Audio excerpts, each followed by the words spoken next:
So as the provocative title suggests, we want to talk today about why we think and how we think the UK could be the next Silicon Valley. To which you may ask, rightly, what does that mean?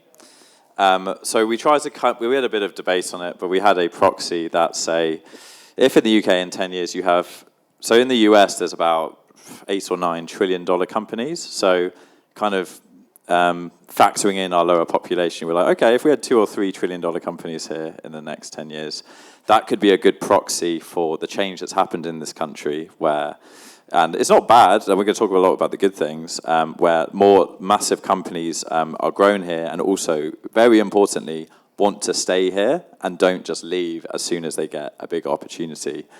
Could I just see a show of hands, how many people here live in the UK?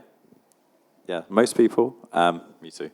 And how many people were here for the talk, the first talk with Jonas this morning? Most, again. Obviously, I was there.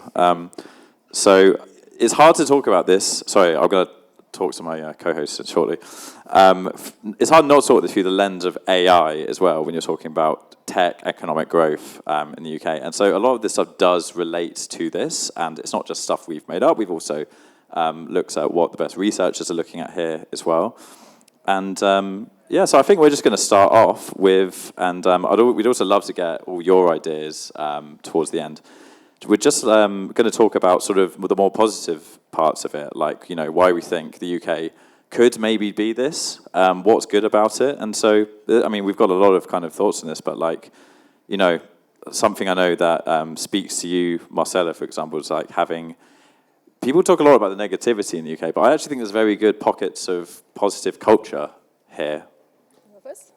I was just going to say a shout out to Charlie. Like when this whole thing was kind of pitched originally, he was like, we must make this as positive as possible to begin with, because it's so easy to like complain about this stuff. And he was like, no, we're going to find all of the good stuff that's going on and talk about it. None of the bad. We'll avoid that.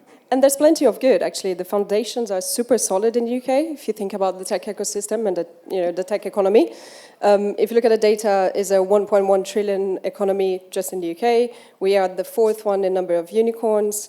We have 600 venture capital funds. So it is, the foundations are there. We have the events, we have mentorship, we have a lot of programs happening here. It is solid, and there's a lot. I've been in the UK for 10 years now, and it is an economy. I've been in the tech economy this whole time that I've been here, and there is a lot that is always happening and breeding. I think especially if we're talking about the early stages. When it gets to the later stages, we'll talk about the challenges. But there's a lot in the foundation in the UK that is super solid, and I think we need to praise it and need to mention it for sure.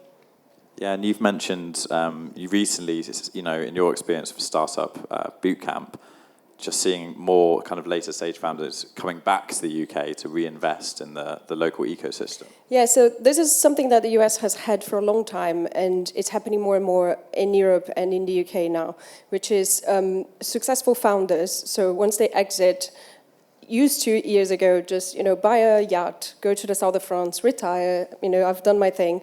What's happening now is that they're coming back and staying in the tech economy. So they're becoming investors, and they are becoming entrepreneurs again. So they're starting other businesses.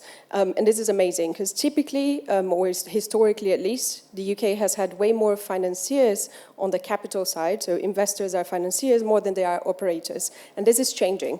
And it's a super welcome change. We need more of that. We need more investors who actually understand how to build a business. They've done it before. They understand the risks. Therefore, they're less risk averse as well because they know it takes time. There's loads of challenges. So all of that is super positive, and it's happening right now. What do you think, Oli? I'm going to leave the main investment chat to Marcela because she's got so much more experience with this. But I wanted to touch on the like ecosystem support, like events and mentorship and all of that thing. So I travel around the UK a lot for my business and like visit startup hubs, and it's every city I go to these days. Pretty much any night of the week, I can like go to a thing and meet people. Even like this thing that we're all at today that we've taken time out. How many no-code visual development conferences are there in the world? Like this happened because we have like a robust ecosystem where people are making stuff happen.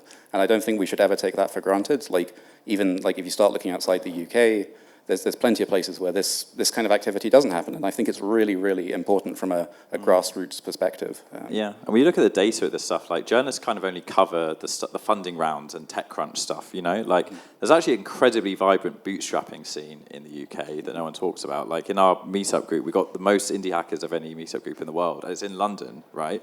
But no one seems to, like, know or care about this. But there is actually, beneath the surface of what meets TechCrunch, there's actually, like, a whole lot of activity going on, I think. I feel like we need like a sort of vibe-based ecosystem metric of like just how good does it feel to do a startup somewhere, but I don't know. Exactly. Measuring this stuff is really hard. Basically, yeah, not everything that matters is really easy to measure, unfortunately. You know, and also like, you know, with AI, we actually have great AI talent in the UK due to our university system. Like in Tortoise Media's AI index, we are 4th in the world for AI capacity and 21st largest population. So it's a reason to be cheerful. You know, DeepMind started here, which is actually spearheading Gemini. We'll get some of the negatives soon, don't worry.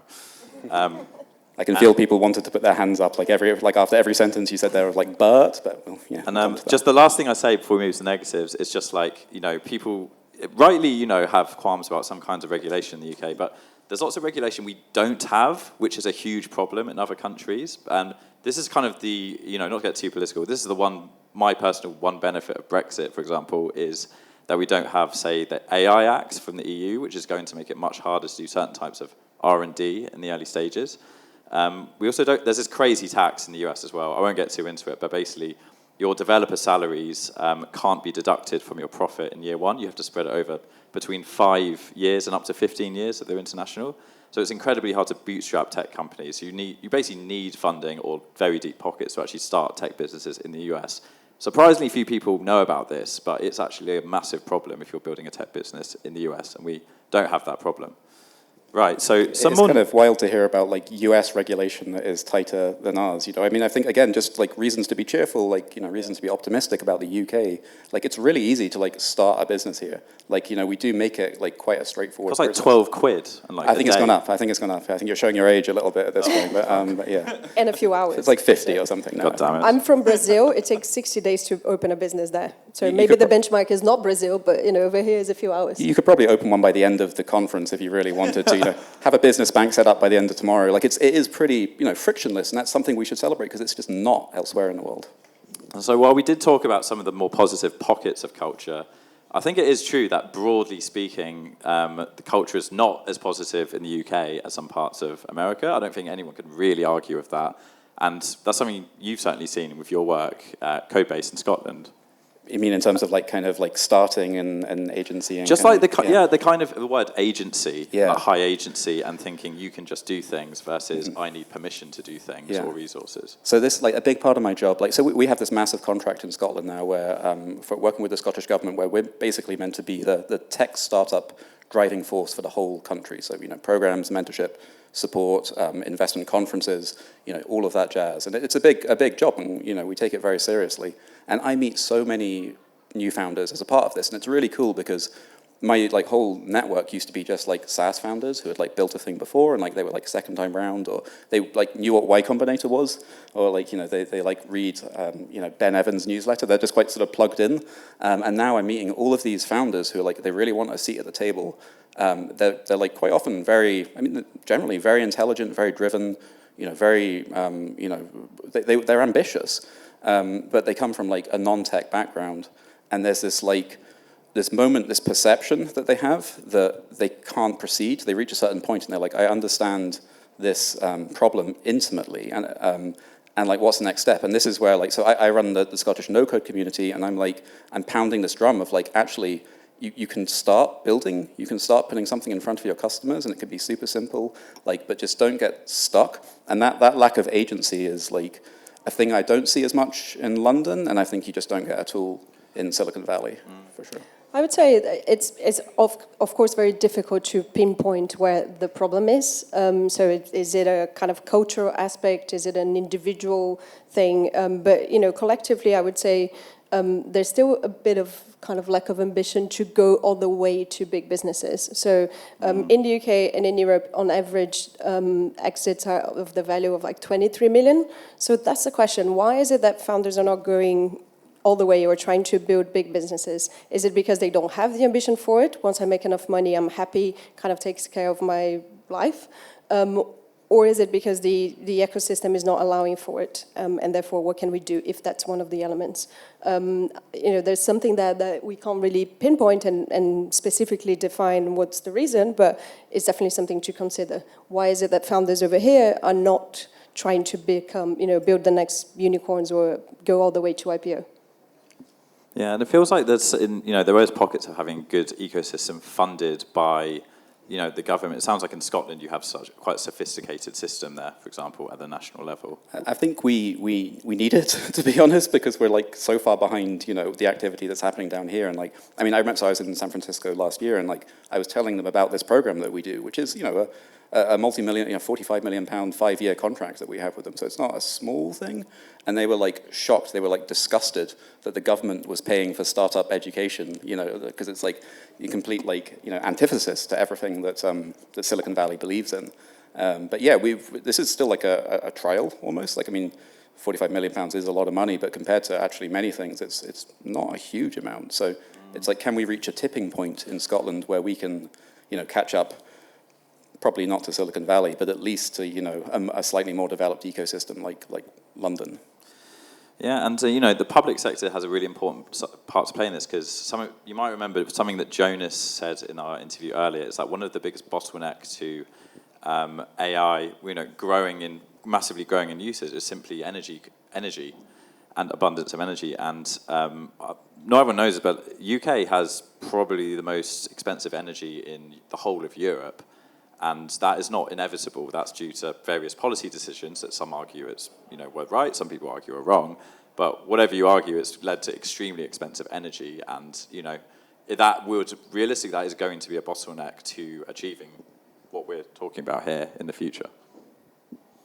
Right. There's I'm going to mess up the quote, but it's if you want to build a $100 million company, you have to make your customers happy. If you want to build a $1 billion company, you have to make your investors happy. If you want to build a $10 billion company, you have to make the government happy and have them on board.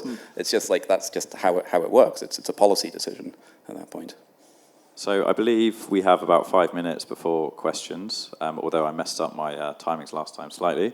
But Marcela, you had a good idea, and one of the ideas and how to solve this it's around later stage funding, right? And just more access to this, because it's very early stage centric right now.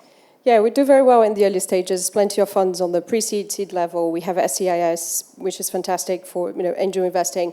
But when it comes to late stage funding, the UK is not on the level that it should be, which means startups end up going to the US, or they take investment from China. To give you a figure, 2023, 2024, 60% of startups on the later stages got invested by foreign funds.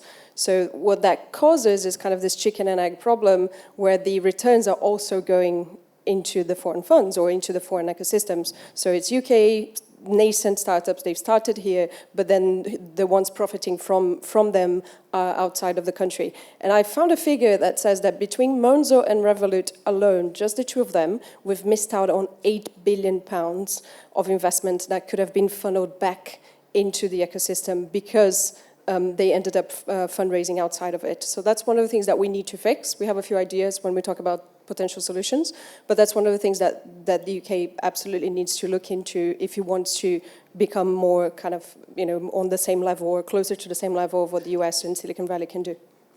How about you, Oli? I was just going to say, since in the last 24 hours, I've discovered 2 of the companies here are actually American companies. I thought they were European, and of course, if their head offices were actually across the pond now, and it's a bit of a shame. I hear that. And what about?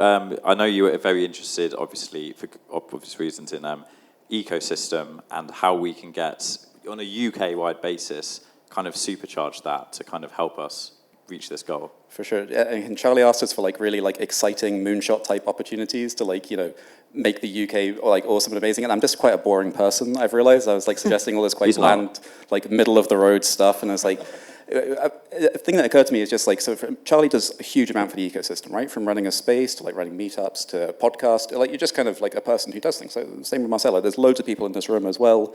The conference organizers, I don't believe they do it for financial gain or, limited financial There's gain. easier ways to make money. Yeah, for sure. And it's like they do it genuinely because they want to support the ecosystem.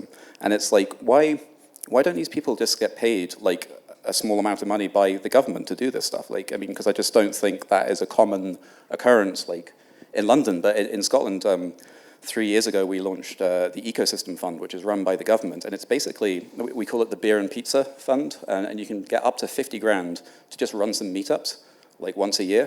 It's like a chunky amount of change. And, I think that funding exists, again, because we're trying to support the regions in the UK. Like, we can't, London has its own source of money, But I do feel like there's an opportunity in the UK for, like, tiny pots of money in the grand scheme of things, like £1 million a year to fund, like, proper ecosystem builders, like people, like individuals or like 2 people who can just make stuff happen. Because my company's gone from like being that to being like 100 people, and I can tell you it's like much harder to do that stuff now. So if we can have like, give Charlie 50 grand, it's basically my solution to making the UK into Silicon Valley. Sounds perfect. Yeah, it sounds great. And Sounds good to me. Not that I'm relying on you to fix the whole thing, but... And like, looking at some other kind of, there's some really good thinking recently on this kind of stuff as well. And honestly, it's just very hard to build new stuff in the UK. And so a lot of it comes down to like smart deregulation of building energy. So France has half our industrial energy costs because they embrace nuclear, while the UK doesn't. Matt Clifford, who runs Entrepreneur First, some of you might have heard of him. He's a really great thinker in this space. He recommends making compute or the computational resources to run AI systems, basically a national priority over the next decade, and that requires energy, data centers, all sorts of stuff like that.